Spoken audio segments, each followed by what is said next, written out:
ஆச்சி மசாலா. எந்த சமையலும் ருசி தேடும் ரகசியம். 20 ரூபாய்.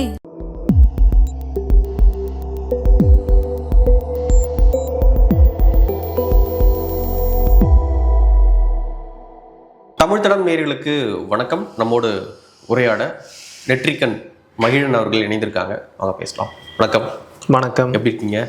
நல்லா இருக்கேன் நண்பா. ரொம்ப ரொம்ப சந்தோஷம். எப்படி போயிட்டு இருக்கு அரசியல்? எப்படி பார்க்குறீங்க டிவிகேவுடைய கவர்மெண்ட்? 12 நாள் தானே ஆயிருக்கு. பொறுத்திருந்து பார்ப்போம் எப்படியெல்லாம் போகுது அப்படின்னு. ஆனால் இந்த 12 நாள்லையே இந்த ஆட்சி எப்படி இருக்கும் அப்படிங்கிறதுக்கான ஒரு சில திசை வழி போக்குகள் நமக்கு தெரிஞ்சிருக்கு. ஏன்னா செய்யறதுக்கு எவ்வளவோ ஆக்கப்பூர்வமான செயல்கள் இருந்துச்சு, அதற்கான முன்னெடுப்புகளை எடுத்திருக்கலாம்.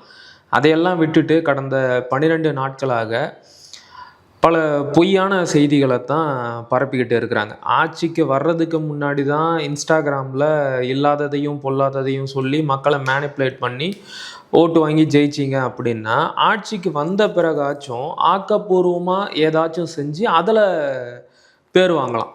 ஆனால் அதை விட்டுட்டு ஏகப்பட்ட பொய்கள். முதலமைச்சர் வந்து வீட்டில் இருந்து சாப்பாடு எடுத்துக்கிட்டு வந்து சாப்பிட்றாரு. சரி, அதனால் என்ன அவர் கவர்மெண்ட் சர்வெண்ட் தானே. இப்போ தமிழ்நாடு முழுக்க லட்சக்கணக்கான அரசு பணியாளர்கள் இருக்கிறாங்க. அதில் பல லட்சக்கணக்கானவங்க தினமும் வீட்டில் இருந்து சாப்பாடு கொண்டு வந்து சாப்பிட்டுட்டு சாயங்காலம் வீட்டுக்கு போகிறாங்க. அதே தான் விஜயும் பண்ணுறாரு. இதில் என்ன ஒரு பெரிய விஷயம்? அவருடைய வீடு ரொம்ப தொலைவில் இருக்குது, போயிட்டு வர முடியாது. போயிட்டு வந்தால் மக்களுக்கு தேவையில்லாமல் தொந்தரவு வரும். அதனால் சாப்பாடை கொண்டு வந்து சாப்பிட்றாரு. அதுக்கு ஒரு ஃபேக் இமேஜை ரெடி பண்ணி இப்படி ஒரு முதல்வரா, இப்படி ஒரு எளிமையான முதல்வர் நமக்கு கிடைச்சிருக்கிறாரு அப்படின்னு ஒன்று. காமராஜருக்கு பிறகு ஆனால் கோட்டு மட்டும் போட்டுக்குவார். காமராஜர் எப்போ கோட்டு போட்டாருன்னு தெரியல. இந்த கால காமராஜர் இந்த கால காமராஜர்னா நான் அப்புறம் வேற ஒரு கேள்வியை கேட்பேன். இப்போ காமராஜரை வந்து இவங்க கொள்கை தலைவராகவும் வச்சிருக்கிறாங்க. காமராஜர் வந்து பரமேஸ்வரன் அப்படிங்கிற ஒருத்தர் வந்து அறநிலையத்துறைக்கு அமைச்சராக போட்டார். பரமேஸ்வரன் யாருன்னு நம்ம எல்லாருக்கும் நல்லா தெரியும். தாத்தா ரெட்டமலை சீனிவாசனோட பேரன் அவர். ஆதித்தமிழர் சமூகத்தை சேர்ந்தவர். அவரை வந்து அறநிலையத்துறைக்கு அமைச்சராக போட்டு ஒரு மிகப்பெரிய சமூக மாற்றத்திற்கு, சமூக புரட்சிக்கு வித்துட்டவர் ஐயா காமராஜர். அந்த காலத்திலேயே நீங்க அன்னைக்கெல்லாம் கோவிலுக்குள்ள விடக்கூட மாட்டாங்க. இன்னைக்கு ஆதித்தமிழர்கள் கோவிலுக்குள்ள போறாங்க.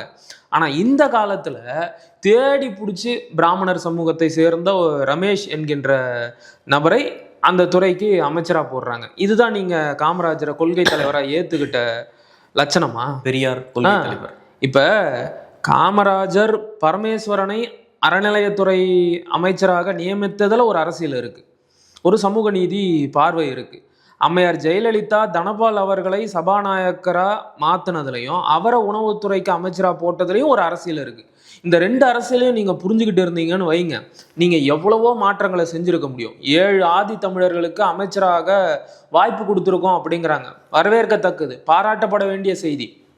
இத்தனை ஆண்டு கால திராவிட ஆட்சியில், எந்த திராவிட ஆட்சியில் நாங்கள் தான் சாதியை ஒழிச்சு சமூக நீதியை நிலைநாட்டணும் அப்படின்னு பேசுகிற இந்த திராவிடர்களோட ஆட்சியில் கூட இத்தனை ஆதி தமிழர் சமூகத்தை சேர்ந்தவர்களுக்கு அமைச்சராக வாய்ப்பு கிடைச்சதில்ல. ஆனால் விஜய் அவர்கள் அந்த வாய்ப்பை கொடுத்துருக்கிறாரு, பாராட்டுறோம். ஆனால் நீங்கள் என்ன துறையை கொடுத்தீங்கன்னு எடுத்து பார்த்தா வழக்கம் போல் உப்பு சப்பு இல்லாத துறைகள். இப்போ அறநிலையத்துறை அப்படிங்கிறது சாதாரண துறை மட்டும் கிடையாது. அதுக்கு பின்னாடி ஒரு பார்ப்பன ஆதிக்கம் இருக்கு. அப்படிப்பட்ட ஒரு துறையில் ஒரு இடைநிலை சமூகத்தை சேர்ந்தவரோ இல்லைனா ஒரு ஆதி தமிழ் சமூகத்தை சேர்ந்தவரோ அமைச்சராக நியமிக்கப்படும் போது அங்கே ஒரு மிகப்பெரிய சமூக மாற்றம் வருது. சமத்துவம் என்பது இயல்பாக வருது. ஏன்னா இப்போ அறநிலையத்துறை அமைச்சர் வந்து கோவிலுக்கு போனார், ஒரு விசிட்டிங்காக போகிறாரு அப்படின்னா அந்த கோவிலோட தலைமை அர்ச்சகரே வாசல் வரைக்கும் வந்து அமைச்சருக்கு பரிவட்டம் கட்டி பூரண கும்ப மரியாதை கொடுத்து கோவிலுக்குள்ளே கூட்டிகிட்டு போகணும். யாரை நீ கோவிலுக்குள்ளே வராதான்னு சொன்னியோ அவங்களுக்கு நீயே போய் உன் கையால் முதல் மரியாதை செஞ்சு கோவிலுக்குள்ளே கூட்டிகிட்டு வரணும். இது எவ்வளோ பெரிய மாற்றம். ஆனால் நீங்கள் இதை செய்யலையே. இதை செய்யாமல் வெட்டியாக வேலை இல்லாதவன், அண்ணன் சீமான் சொல்கிற மாதிரி வேலை இல்லாதவன் யானைக்கு டவுசர் தைச்ச கதையாக கண்ட பொய்யையும் பரப்புறது. அப்போ இந்த திசை வழி போக்கில் தான் இந்த ஆட்சி நடக்கும், அரசியல் இருக்கும் அப்படிங்கிறத புரிஞ்சுக்க முடியுது. இல்லை பள்ளிக்கல்வித்துறை போட்டிருக்காங்க, அது பாராட்டப்பட வேண்டியது. நான் அதுதான் சொல்கிறேன்ல, பத்திரப்பதிவுத்துறை கொடுத்துருக்காங்க, முக்கியமான துறைகளும் ஒதுக்கப்பட்டிருக்கு. நான் வந்து இல்லைன்னு மறுக்கலை, நான் வந்து பாராட்டுறேன். 7 ஆதி தமிழர் சமூகத்தை சேர்ந்தவர்களுக்கு 8 வன்னியரசோட சேர்த்து 8 வாய்ப்பு கொடுத்துருக்குறாங்க. அதை வந்து மறுக்கிறதுக்கு இல்லை, அது பாராட்டப்பட வேண்டியதுன்னு நான் முன்னாடியே சொல்லிட்டேன். எண்ணிக்கையை விட முக்கியமானது அவங்களுக்கு என்ன துறையை ஒதுக்குறீங்க அப்படிங்கிறது. இப்போ நீங்கள் சொன்ன மாதிரி பள்ளிக்கல்வித்துறை, உயர்கல்வித்துறை ரெண்டுமே வந்து ஆதி தமிழர்களுக்கு தான் ஒதுக்கப்பட்டிருக்கு. ஆனால் அதுலேயும் கூட ஒரு வருத்தம் என்னன்னா, உயர்கல்வித்துறை வந்து காங்கிரஸ் கட்சியை சேர்ந்த சட்டமன்ற உறுப்பினருக்கு கொடுத்துருக்குறாங்க.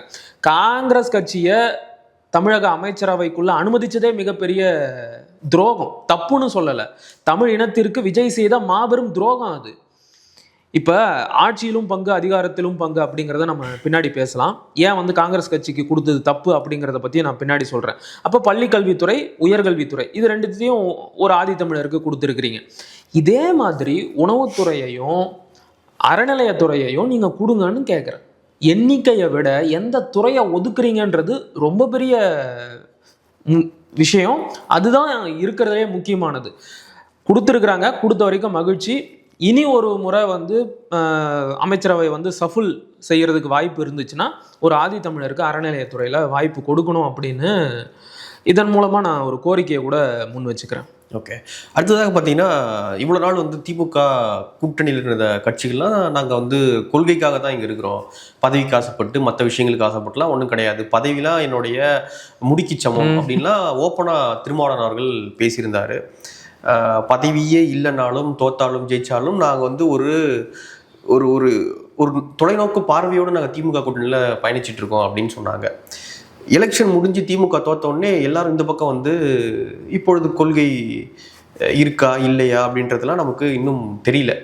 ஒரே ஒரு அமைச்சரவை பதவிக்காக அணி மாறிட்டாங்க, இப்படி வந்திருக்காங்க. கேட்டா இன்னும் நாங்க திமுகவோட தான் இருக்கோம் அப்படின்றாங்க. இப்ப கேட்டா நாங்க 2 கூட்டணியிலுமே இல்லைன்றாங்க. நாங்க இன்னொரு கட்சி கூடயும் இல்ல, தாவேகா கூடயும் இல்லைன்னு திரும்ப அவர்கள் பேசுறாரு பிரஸ் மீட்ல. என்னதான் சொல்ல வராங்க இவங்க? ஆசை வெட்கம் அறியாது அப்படின்னு சொல்லுவாங்க. ஆசைக்கு மட்டும் கிடையாது, ஆட்சி அதிகாரம், பணம், பதவி இதற்கும் கூட யாரும் வந்து வெக்கப்பட மாட்டாங்க. அந்த வரிசையில் முதல் இடத்துல நிற்பவர் அண்ணன் திருமாவளவன். அவர் மேலே நிறைய மதிப்பு இருக்குது, போற்றுதலுக்குரியவர், மதிப்பிற்குரியவர் அப்படிங்கிறதுல மாற்று கருத்து இல்லை. ஆனால் சந்தர்ப்பவாதத்தில் அவரை மிஞ்சறதுக்கு ஆள் கிடையாது. அவர் இல்லாத கூட்டணி கிடையாது, அவர் கூட்டணி வைக்காத ஆளுங்களும் கிடையாது. கூட்டணி வைக்கிறதுக்கு கூட்டணி வைக்கிறதுக்கு முயற்சி செஞ்ச ஆட்களும் நிறைய பேர். நீங்கள் உங்களுக்கே நினைவு இருக்கும், 2017 ரஜினி வந்து நான் அரசியலுக்கு வரேன் அப்படின்னு அறிவித்த காலகட்டத்தில் அண்ணன் திருமாவளவன்கிட்ட மைக்கை நீட்டி கருத்து கேட்குறாங்க. இந்த மாதிரி ரஜினி அரசியலுக்கு வரான்னு சொல்கிறாரு, அவரை பற்றி என்ன நினைக்கிறீங்க அப்படின்னு. அது வரைக்கும் திவிக போன்ற திராவிட தோழர்கள் எல்லாம் என்ன சொல்லிக்கிட்டு இருந்தாங்க, ரஜினி வந்து இந்துத்துவ பேக்கப்போட வர்றாரு, பிஜேபியோட பி டீமா வராரு, அப்படி இப்படின்னு நிறைய சொன்னாங்க. அது உண்மையும் கூட, ரஜினிக்கு ஒரு இந்துத்துவ சார்பு இருக்கு. ஆனால் அண்ணன் திருமாவளவன் என்ன சொன்னார், நான் வந்து சனாதனத்திற்கு எதிரானவன், சனாதனத்தை ஒழிக்க பிறந்தவன் எல்லாம் பேசுறாரு இல்லை.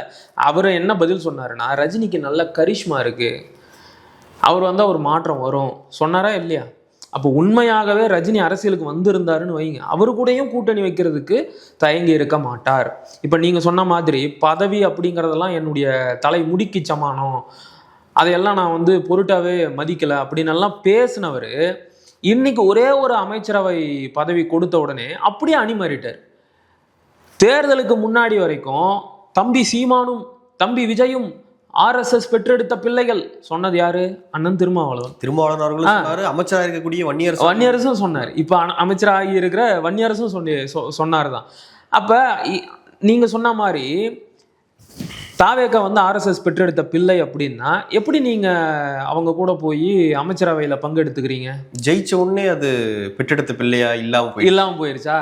தத்தெடுத்த பிள்ளையா இல்லை வளர்த்த பிள்ளையா? அதான் கேட்குறேன். அப்போ பணம் பதவி அப்படின்னு வந்துட்டா வெக்கம் மானம் எதுக்கும் இடம் கிடையாது. இல்லை, இப்போ என்ன நம்ம கேட்டால் என்ன சொல்கிறாங்க அப்படின்னு பார்த்தீங்கன்னா, அவங்க கொடுக்கக்கூடிய ஒரு விளக்கம் என்னென்னா, இங்கே வந்து நாங்கள் ஆதரவு தெரிவிக்கல அப்படின்னா குடியரசுத் தலைவர் ஆட்சி வந்து அமல்படுத்தப்பட்டிருக்கோம். ஸோ அதன் காரணமாக வேறு வழி இல்லாமல் எங்களுடைய ஆதரவை நாங்கள் அங்கே டிவிக்கு கொடுக்க வேண்டிய அவசியமானது ஏற்பட்டுருது அப்படின்னு. அது வந்து சரிதான், ஆதரவு கொடுக்கறதோட நிறுத்தி இருக்கலாமே, எதுக்காக அமைச்சரவையில் பங்கெடுத்துக்கிட்டீங்க? நான் என்ன கேட்குறேன், சும்மா ஏன் கொடுக்கணும்? இருங்க இப்போ ஆளுநர் ஆட்சி வந்துடும், ஜனாதிபதி ஆட்சி வந்துடும் அப்படிங்கிறாங்க.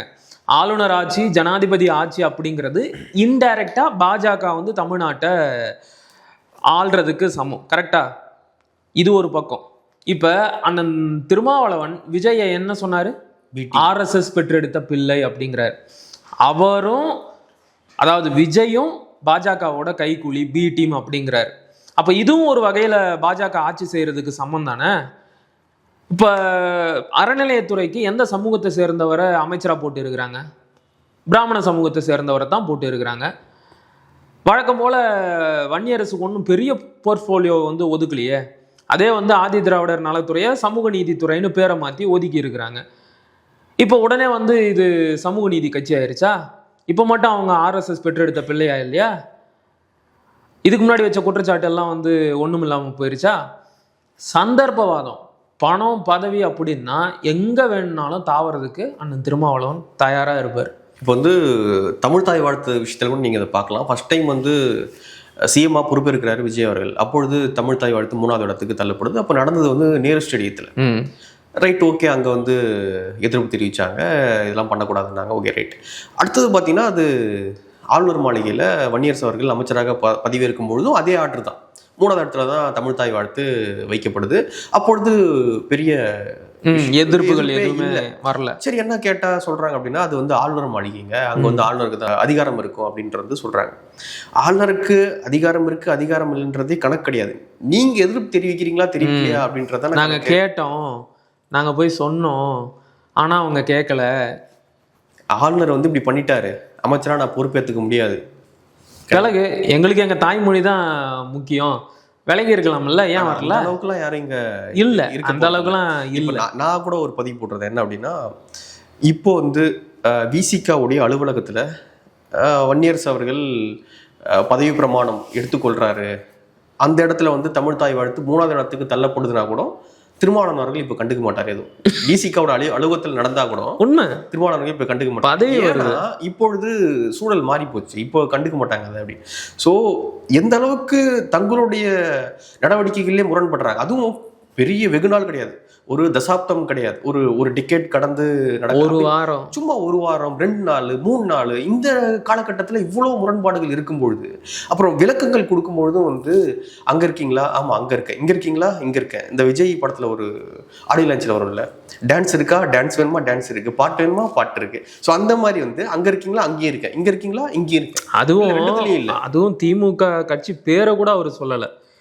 இன்னொரு கட்சி கூடயும் கூட்டணியில இல்ல, தாவேகா கூடயும் கூட்டணியில இல்ல. அப்ப நீங்க எங்க தான் இருக்கிறீங்க? இப்ப இன்னொரு கட்சின்றது திமுக தானே. திமுக அவங்க கூட கூட்டணியில இல்லைன்னா கூட்டணி விட்டு எப்ப வெளில வந்தீங்க? வெளில வந்ததும் அறிவிச்சிங்களா? அப்போ எதையுமே முறைப்படி செய்யறது இல்லை. பதவி கொடுக்குறேன் அப்படின்னா போதும், எங்க வேணாலும் போயிடுறது. இது வந்து ஒரு என்ன சொல்றது, இது வந்து ஒரு அரசியலா, கொள்கை, இது வந்து கொள்கை கூட்டணின்னு சொன்னாங்கல்ல, அது கொள்கை கூட்டணி. நாங்க அதிமுக அப்படி சொல்லல, மற்ற கூட்டணி கட்சி இவங்க தான் இந்த கொள்கை கோட்பாடுன்னு கடந்த 5 வருஷமா பேசிக்கிட்டு இருந்தது. கிட்டத்தட்ட 10 வருஷம், 2017-18 இருந்து இது அப்படியே பயணம் பண்ணிட்டு வருது. அப்படின்னா நீங்க கிட்டத்தட்ட ஒரு 10 வருஷம் நீங்க பயணம் பண்ணிருக்கீங்க. கேட்டா கொள்கை கூட்டணி, ஒரே இலக்கு பிஜேபி, அவ்வளவுதான். அப்போ என்னன்னா திமுக தொடர்ச்சியா வெற்றி பெற மாதிரி தெரியுது. அப்போ திமுகவோடு பயணம் பண்றோம். இப்போ தாவேகா ஜெயிச்சிருச்சு, இப்போ திமுக தோத்து தாவேகா ஜெயிச்சிருச்சு, ரைட்டு. இப்போ இந்த பக்கம் தாவி இது என்னது, இது என்ன கொள்கை கூட்டணி? இதை வேற விதத்துல சொல்லணும். இதுக்கு வந்து பல பேர் வந்து ஃபயர் வேற விட்டுட்டு இருந்தாங்க. நிறைய முற்போக்காளர்கள்லாம் வந்து என்ன தெரியுமா கூட்டணி, இந்த கூட்டணி எல்லாம் பிரேக் பண்ணவே முடியாதுங்க, இன்னும் ஒரு 2-3 டிக்கெட்ஸ் ஆகும் அப்படின்னாங்க. உடஞ்சிருச்சு பாத்தீங்கல்ல, சுக்குநூறா உடஞ்சி போச்சு இல்ல. அதுவும் வந்து ஆராசா அவர்கள் சொன்ன வார்த்தைகள்லாம் பாருங்க, அப்படின்னு என்னென்னவோ பேசுறாரு அவரு.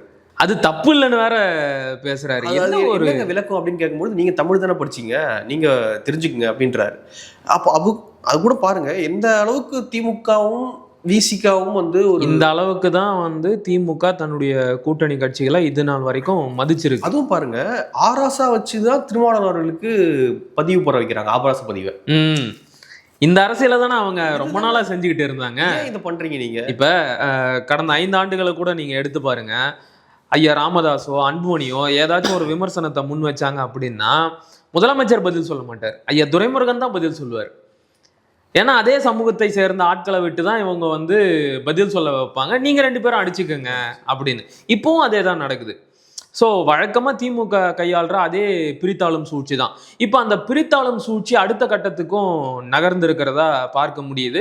விசிக வந்து தாவேகா கூட்டணிக்குள்ள ஆல்மோஸ்ட் போயிருச்சு இல்லையா? விசிகாவை உடைக்கிற வேலையை திமுக தொடங்கி இருக்கிறதாகவும் செய்திகள் வந்திருக்கு.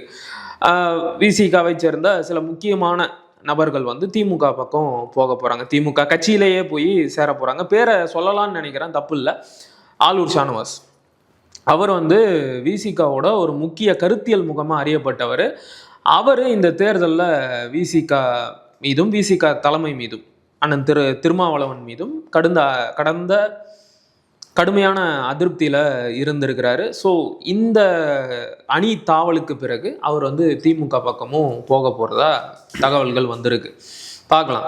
அப்போ இந்த இடத்துல வந்து கொள்கை இதெல்லாம் வந்து முக்கியமே கிடையாது. இப்போ என்னன்னா 2026 எலெக்ஷனுக்கு அப்புறமா, இந்த ரிசல்ட்டுக்கு அப்புறமா இந்த கொள்கை அப்படின்றதெல்லாம் பல கட்சிகள் எடுத்து இந்த அலமாரியில பாதுகாத்து வச்ச மாதிரி வச்சுட்டாங்கன்னு நினைக்கிறேன், ஷோகேஸ் பொம்மை மாதிரி. முன்னாடி அப்படிதான் மேபி அவங்க வச்சிருந்திருக்காங்க, நமக்கு தான் தெரியல போல. எல்லாம் கொள்கையோடு தான் செயல்படுறாங்க, எல்லாம் நம்மளுடைய அரசியல் ஆசான்கள் அப்படின்னு பல பேர் ஃபயர் விட்டாங்க. ஃபயர் விடாத ஆனா இப்போலாம் பல பேர் வந்து என் மூஞ்சியே பார்க்கறது இல்லை, நான் போனாலும் இப்படி ஓடிடுறானுங்க. டேய் ஏன்டா ஓடுறீங்க, அவ்வளவுதான், என்ன பண்றது? இல்லை, என்றைக்குமே கொள்கை வந்து தமிழ்நாடு அரசியலில் இருந்த மாதிரி தெரியல. எல்லாமே சந்தர்ப்பவாத கூட்டணிகள் தான் இருந்திருக்கு. எங்கே போனால் பதவி கிடைக்கும், எங்கே போனால் அதிகாரத்தோட நிழலில் இருக்கலாம், இதுதான் வந்து இங்கே இருக்கக்கூடிய சிறிய பெரிய கட்சிகளோட கணக்காக இருந்திருக்கு. நீங்கள் சிறிய கட்சிகளை கூட விடுங்க, அதிமுக தோத்துட்டாங்க, 2வது முறையாக தொடர்ந்து தோல்வியை சந்திக்கிறாங்க. உடனடியாக வந்து ஒரு பகுதியினர், அதிமுகவில் வெற்றி பெற்ற ஒரு பகுதி சட்டமன்ற உறுப்பினர்கள் விஜய்க்கு ஆதரவு தெரிவித்து எப்படியாச்சும் அதிகாரத்தில் போய் உக்காந்துடலாமா அப்படிங்கிறத தான் எதிர்பார்க்குறாங்க. ஏதாச்சும் 1-2 அமைச்சர் பதவி கிடைச்சிடாதா, ஏதாச்சும் வாரிய தலைவர் பதவி கிடைச்சிடாதா அப்படின்னு தான் எதிர்பார்க்குறாங்க. என்னடா இது, நம்மளை ஊழல் சக்தின்னு விமர்சனம் பண்ணாரு, அவருக்கு நம்ம ஆதரவு தெரிவிக்கிறோமே, 1-2 அமைச்சர் பதவிக்காக இப்படி கட்சிக்கு துரோகம் பண்ணிட்டு போகிறோமே, எந்த ஒரு கூச்ச நாச்சமும் இல்லை. பதவி அதிகாரம், அதுக்காக என்ன வேணாலும் செய்யலாம் அப்படிங்கிற முடிவுக்கு என்னைக்கும் அரசியல்வாதிகள் வந்துட்டாங்க. அதில் கூட குறைய யாரு செய்யறாங்க அப்படிங்கிறது தான் கணக்கே தவிர மற்றபடி கொள்கை கோட்பாடு தத்துவம் இல்லை எதுவுமே முக்கியம் கிடையாது. புரிஞ்சுக்க முடியுது என்னன்னா காம்ப்ரமைஸ் இருக்கும், அது ஓகே ரைட்டு. ஆனா நான் ரொம்ப கொள்கையில ஸ்ட்ராங்கா இருப்பேன், நான் தான் பெஸ்ட், நான் தான் பியூர், நீங்க வந்து கொள்கையும் கிடையாது, உங்களுக்கு குறிப்பா கேள்வி கேட்டா நீங்க சங்கி, என்ன சங்கி? அதான் அந்த இடத்துக்கு தான் வரேன். குறிப்பா வந்து அண்ணன் திருமாவளவன் கிட்ட தேர்தலுக்கு முன்னாடி இந்தியா கூட்டணியை விட்டு நீங்க வெளியே வருவீங்களா, திமுக கூட்டணியை விட்டு வருவீங்களா அப்படின்னு கேட்டதுக்கு அவர் சொன்ன முக்கியமான பதில் என்ன அப்படின்னா, நான் ஏன் வெளியே வரணும், நாங்க எதுக்குங்க வரணும், இந்த இந்தியா கூட்டணி உருவாக்குறதுல விசிகாவிற்கு முக்கிய பங்கு இருக்கு, நாங்க முன்ன நின்று இப்படி ஒரு கூட்டணியை உருவாக்கணும் அப்படின்னு பெருமையாலாம் பேசிக்கிட்டாரு. இப்போ அந்த கூட்டணி உடஞ்சிருச்சே, தமிழ்நாட்டில் சுக்குநூறா உடஞ்சிருச்சே. அப்போ நீங்க முன்ன நின்று உருவாக்கிய இந்த இந்தியா கூட்டணியை நீங்களே சிதைச்சிட்டு போயிருக்கிறீங்க, எதுக்காக? ஒரே ஒரு அமைச்சர் பதவிக்காக. அப்போ உங்களுக்கு வந்து மதச்சார்பின்மையோ கொள்கை கோட்பாடோ இந்துத்துவ எதிர்ப்போ சனாதன ஒழிப்போ முக்கியமாக இல்லை, அமைச்சர் பதவி, அதுக்காக எதை வேணாலும் விட்டு கொடுக்கலாம் அப்படிங்கிற நிலைமைக்கு வந்துட்டீங்க. கடந்த காலத்திலையும் அண்ணன் திருமாவளவன் இதையே தான் செஞ்சிருக்கிறாரு. அவர் கூட்டணி வைக்காத கட்சின்னு ஏதாச்சும் ஒன்று இருக்கா தமிழ்நாட்டில்? திமுக, அதிமுக, பாஜக எல்லாரு கூடயும் கூட்டணி வச்சிருக்கிறாரு. பாமக கூட இல்லை. பாமக வந்து திமுகவுடைய இந்த போலி முற்போக்குலாம் வந்து கிண்டல் பண்ணுவாங்க. ஆமா, பாமக அங்கே வந்தால் இங்கே தாவுவாங்க, பாமக இங்கன்னா அங்கே தாவுவாங்க அப்படின்ட்டு. இப்போ அதே திமுகவுடைய உடன்பிறப்புகள் வந்து விசிகாவை கிண்டல் பண்ணிட்டு இருக்காங்க, விசிகா இங்கே தாவுது, விசிகா அங்கே தாவுது. என்னடா இல்லை நாம தேர்தலுக்கு முன்னாடி சொல்லியிருந்தோம், விசிகா நண்பர்கள்கிட்ட நான் பேசியிருக்கிறேன், இன்னைக்கு என்னமோ திமுக கூட கூட்டணியில் இருக்கிறோம் அப்படின்னு சொல்லிட்டு நீங்கள் எங்களை நாம் தமிழர் கட்சியை வந்து ரொம்ப கடுமையான விமர்சனம் பண்ணி பேசுறீங்க. நாளைக்கு ஒருவேளை நீங்க திமுக கூட்டணியை விட்டு வெளியே வந்தீங்க அப்படின்னா உங்க மேலேயும் இதே மாதிரியான விமர்சனங்களை திமுக வைக்கும் அப்படின்னு சொன்னேன். அன்னைக்கு அவங்க என்ன தெரியுமா சொன்னாங்க, நாங்கள் ஏன் கூட்டணி விட்டு வெளில வர போகிறோம், அதுக்கு என்ன அவசியம் ஏற்பட போகுது, அப்படியே வந்தாலும் திமுக வந்து இப்படியெல்லாம் மட்டமான விமர்சனங்களை முன்வைக்க மாட்டாங்க, அங்கே வந்து எல்லாருக்கும் வந்து சமூக நீதினா என்னன்னு தெரியும், சாதி ரீதியாக எந்த விமர்சனத்தையும் முன்வைக்க மாட்டாங்க அப்படின்னு எல்லாம் பேசுனாங்க. இன்னைக்கு அவங்க கண்ணு முன்னாடி பார்க்குறாங்க திமுக எந்த அளவிற்கு கடுமையாக விசிகாவை விமர்சனம் பண்ணிக்கிட்டு இருக்கு அப்படின்னு. ஸோ காலங்கள் மாறும்போது எல்லாமே மாறும். உண்மையாகவே இவங்க கொள்கை வழிபட்டு கூட்டணி வச்சு அரசியல் செஞ்சுருந்தாங்கன்னா இவ்வளோ அவமானத்தை சந்திச்சிருக்க மாட்டாங்க. அதான் என்னன்னா அதெல்லாம் எல்லாமே ஓகே தான். ஆனால் வந்து உங்களை கேள்வி கேட்டாலே அவங்கள சங்கின்றது திமுகவுடைய இந்த கூட்டணி கட்சிகளுடைய ஒரு 10 வருஷம் பேட்டனே தான்.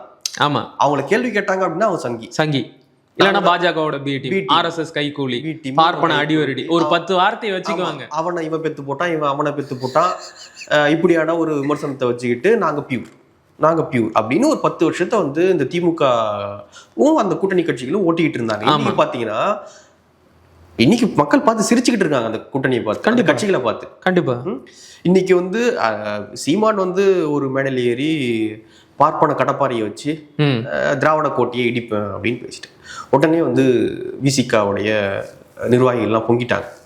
பொங்கி அப்போ அது ஊதுனாங்க. என்னங்க அது நான் ப்ரூவ் ஆயிடுச்சு. அது எப்படிங்க வந்து ஏற்றுக்க முடியும்? எல்லாம் ப்ரூவ் ஆயிடுச்சு. RSS மேடை, பார்ப்பன கடப்பாறை எல்லாம் ப்ரூவ் ஆயிடுச்சுங்க. இவர் பிஜேபி பி டீம் தான் அப்படின்ட்டு. பி டீம்ல ஏ டீம் ஆயிட்டாரு. இன்னைக்கு பார்த்தீங்க அப்படின்னா ரொம்ப பல டெக்கெட்ஸ் கடந்து அமைச்சரவையில் 2 பிராமணர்கள் வந்து இடம்பெற்று இருக்காங்க. HRNCயே கொடுத்துருக்காங்க. HRNC ஒரு பிராமணருக்கு கொடுக்கப்பட்டிருக்கு. அந்த கேபினெட்டை ஷேர் பண்ணிக்கிறாங்க விசிகே. இன்னைக்கு அவங்களுக்கு பிரச்சனையே இன்னைக்கு தெரியாது, எதுவுமே தெரியாது. அப்படின்னா நீங்க இப்படி கேள்வி கேட்டீங்கன்னா இப்படி திரும்பிட்டு போயிடுவாங்க அவங்க. இன்னைக்கு ஏன் இந்த கேபினெட்ல வந்து நீங்க 2 பேரை கொடுத்தீங்க, அதுவும் HRNCயை வந்து ஒருத்தர் கொடுத்துருக்கீங்க அப்படின்னு அவங்களுக்கு கேள்வி கேட்க முடியல. அந்த கேபினெட்டையும் ஷேர் பண்ணிக்கிறாங்க. தாவேகாவிற்கு கூட HRNCனா என்ன, அது எதுக்காக உருவாக்கப்பட்டது அப்படிங்கிற வரலாறு தெரியாது. தெரியாம பிராமண சமூகத்தை சேர்ந்த ஒருத்தரை வந்து அந்த துறைக்கு அமைச்சரா போட்டுட்டாங்க அப்படிங்கிற காரணத்தினால கூட நம்ம மன்னிச்சு விட்டுறலாம். அரியா பிள்ளைங்க தெரியாமல் செஞ்சுட்டாங்க அப்படின்னு. விசிகாவிற்கு வரலாறு தெரியும் தானே. HRNC எதுக்காக உருவாக்கப்பட்டுச்சு, யாருடைய ஆதிக்கத்தை எதிர்த்து உருவாக்கப்பட்டுச்சுன்னு தெரியும் தானே. கோவில் சொத்துக்கள் என்பது அந்த கோவிலோட அறங்காவலர்களாலையும் கோவிலோட அர்ச்சகர்களாலையும் சூறையாடப்படுது. கோவிலில் பிராமணர்களோட ஆதிக்கம் அதிகமாக இருக்குது, அதையெல்லாம் கட்டுக்குள்ள வைக்கணும், கோவிலோட சொத்துக்களை நிர்வகிக்கணும், அந்த சொத்துக்களை மக்களுக்கு பயன்படுற மாதிரி செய்யணும். அப்படிங்கிறதுனால தானே நீதி கட்சி காலத்தில் இதுக்குன்னு தனி ஒரு வாரியத்தையே உருவாக்குனாங்க. அதன் பிறகு கலைஞரோட ஆட்சி காலத்தில் அது ஒரு தனி அமைச்சரவையாகவே உருவாக்கப்பட்டுச்சு. அப்போ இந்த வரலாறெல்லாம் தெரிஞ்ச இவங்களே ஒரு வார்த்தை கேட்கலையா, என்னங்க HRNC டிபார்ட்மெண்ட்டுக்கு ஒரு பிராமணரை போட்டு இருக்கிறீங்க, பிராமணர்களோட ஆதிக்கத்தை எதிர்த்து உருவாக்கப்பட்ட ஒரு துறைக்கு ஒரு பிராமணரை எப்படிங்க போடலாம், இது எப்படிங்க சரியா இருக்கும்னு ஒரு கேள்வி கேட்கலையே. பிராமணர் தூக்கி HRNC okay right, Adi Dravida நலத்துறையை Visika கொடுத்துருக்காங்க. ஆமா, விசிகா சமூக நீதித்துறை அப்படின்னு மாற்றி விசிகா கொடுத்துருக்காங்க. சிறுபான்மை நலத்துறை வந்து IUML கொடுத்தாச்சு. என்ன மாதிரி ஒன்று ஒரு இது நம்ம வந்து அது அவங்களுடைய விருப்பம். மேபி விசிகாவோட கேட்டிருக்கலாம், இதை வந்து எங்களுக்கு கொடுத்துருங்க, IUML கேட்டிருக்கலாம், அது எங்களுக்கு கொடுத்துருங்க அப்படின்னு. அதனால கூட வந்து ஆனால் இதெல்லாம் பார்க்கும்பொழுது பாருங்க சிரிப்பா இருக்கு, என்னடா இது நடந்துகிட்டு இருக்கீங்க அப்படின்ற மாதிரி இருக்கு. கடந்த காலத்துல திமுக அமைச்சரவையில கயல்விழி செல்வராஜ் வந்து இதே சமூக நீதி துறைக்கு தான் அமைச்சராக, சமூக நீதி நலத்துறை. ஆமா, அது முன்னாடி வந்து ஆதி திராவிடர் நலத்துறை. அன்னைக்கு நாம என்ன கேட்டோம், ஏன் வந்து இந்த துறைக்கு வந்து வேற சமூகத்தை சேர்ந்தவர்களை வந்து அமைச்சரா போடவே முடியாதா, கயல்விழி செல்வராஜ் அப்படிங்கிற ஆதி தமிழர் சமூகத்தை சேர்ந்தவங்களை தான் இந்த துறைக்கு போடுவீங்களா, அது என்ன அவங்களுக்குன்னு ஒதுக்கப்பட்ட துறையா, இதுதான் திமுகவோட சமூக நீதியா அப்படின்னு எல்லாம் நாம கேட்டோம். இன்னைக்கு தாவேகாவும் அதே வேலையை தான் செஞ்சிருக்கு. ஸோ தாவேகா அப்படிங்கிறது இன்னொரு திமுகவா தான் செயல்பட்டு இருக்கு. 1-2 விஷயத்துல மாறி இருக்கிறாங்க. குறிப்பா 7 ஆதி தமிழர்களுக்கு அமைச்சரவையில் இடம் கொடுத்தது பாராட்டப்பட வேண்டியது, அதில் நான் வந்து மாற்று கருத்தே சொல்லலை, உண்மையாகவே வரவேற்கப்பட வேண்டியதுதான்.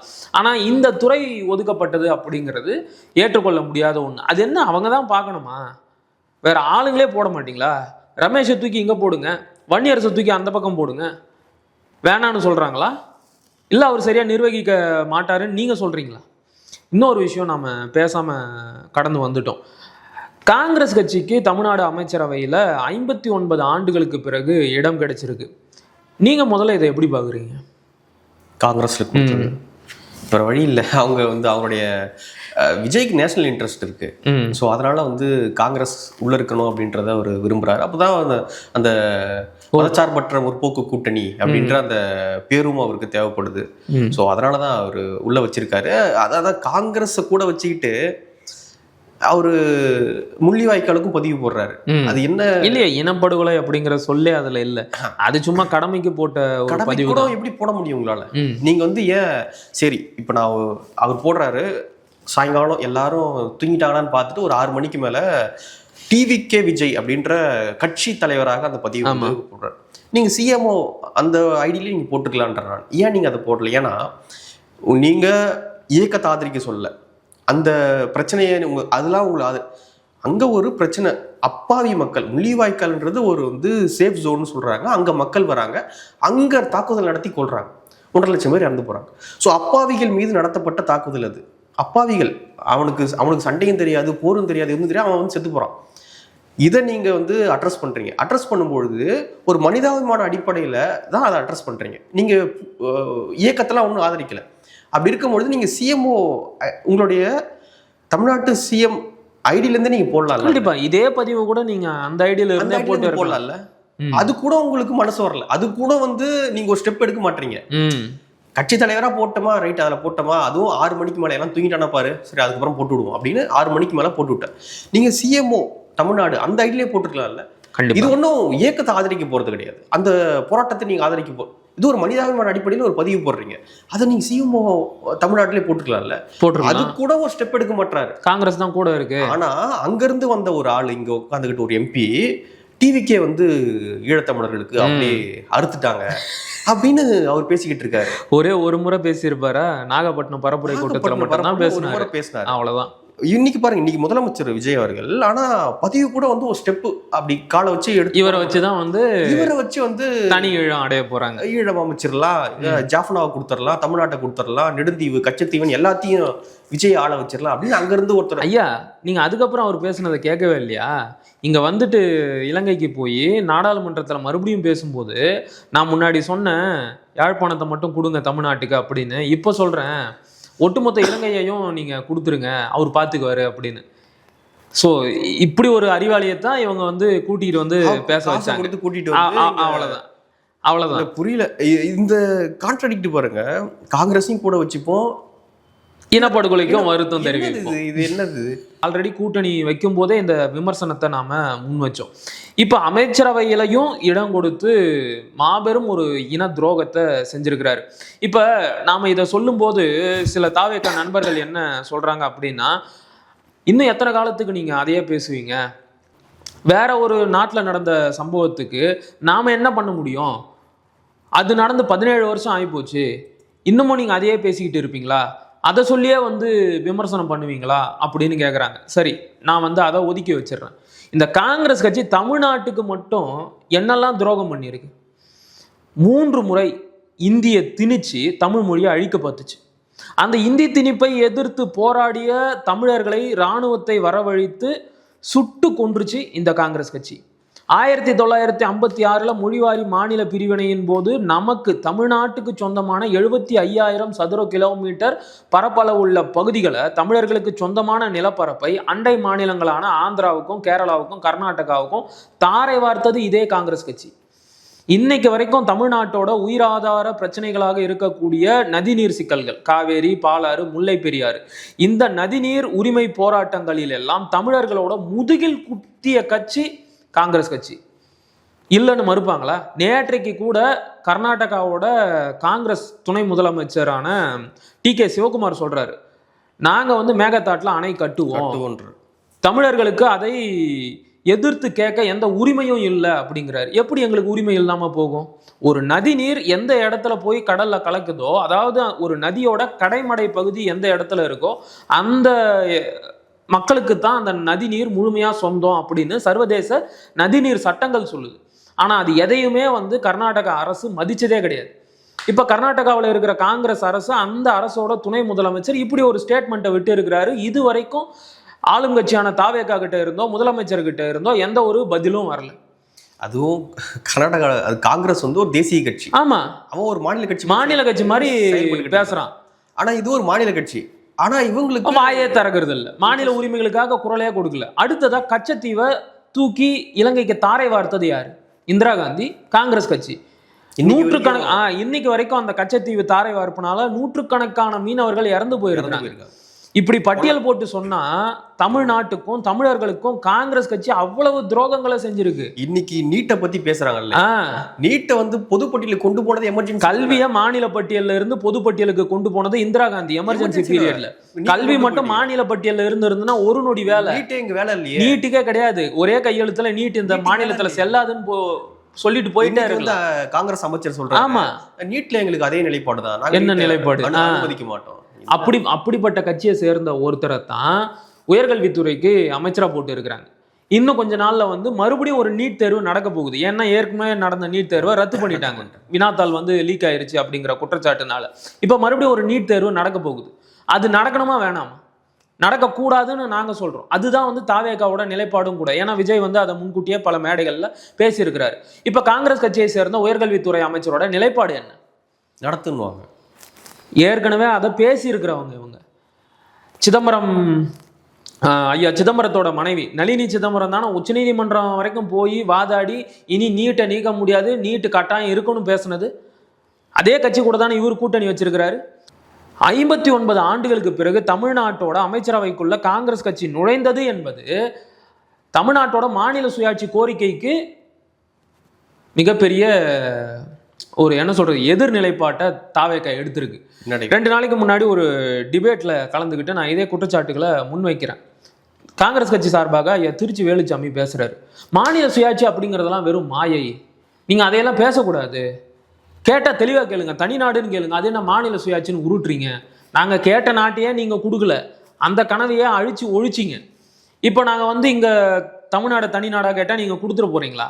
மாநில சுயாட்சி கேட்கிறோம். அதையும் கூட ஐயா திருச்சி வேலுச்சாமி என்ன சொல்றாருன்னா அது வெறும் மாயை அப்படிங்கிறாரு. தாவேகாவோட கொள்கை முழக்கங்கள்ல ஒண்ணு மாநில சுயாட்சி, அது அவங்களும் வலியுறுத்துறாங்க. அப்ப அவங்க கிட்ட சொல்ல வேண்டியது தானே, மாநில சுயாட்சி அப்படிங்கிறது வெறும் மாயை, அந்த கொள்கையை தூக்கிட்டு வராதிங்க, நீங்க அதை கைவிட்டாதான் நாங்க உங்க கூட கூட்டணிக்கு வருவோம்னு சொல்ல வேண்டியது தானே. ஏன் வந்து அவசரப்பட்டு போய் கூட்டணி வச்சிங்க? பதவிக்காக தானே. அப்படி பதவிக்காக ஆசைப்பட்டு ஓடி வந்த கட்சிக்கு, அந்த தமிழ் விரோத தமிழ் இன துரோக கட்சியான காங்கிரஸ் கட்சிக்கு இடம் கொடுத்து விஜயும் தமிழ் இன துரோகியா இன்னைக்கு மாறி நிற்கிறாரு. இப்போ இதுக்கு மறுப்பு சொல்லணும்னா நான் சொன்னதையெல்லாம் வரலாற்று ரீதியாக இல்லைன்னு ப்ரூவ் பண்ணுங்க பார்ப்போம். காங்கிரஸ் கட்சி இதையெல்லாம் தமிழர்களுக்கு செய்யவே இல்லை அப்படின்னு நிரூபிச்சு காட்டுங்க. இவ்வளோ துரோகங்களை செய்த ஒரு கட்சிக்கு எந்த மாநில மக்களும் இவ்வளோ பெரிய வாய்ப்பை தூக்கி கொடுக்க மாட்டாங்க, தமிழர்களை தவிர. ஆக இதன் மூலமாக தமிழர்கள் மிகப்பெரிய ஏமாளிகள் அப்படிங்கிறது மறுபடியும் ஒரு முறை நிரூபணமாக இருக்கு. ஓகே, பார்க்கலாம். நிறைய விஷயங்களை கூட பகிர்ந்துக்கிட்டீங்க. நன்றி. நன்றி.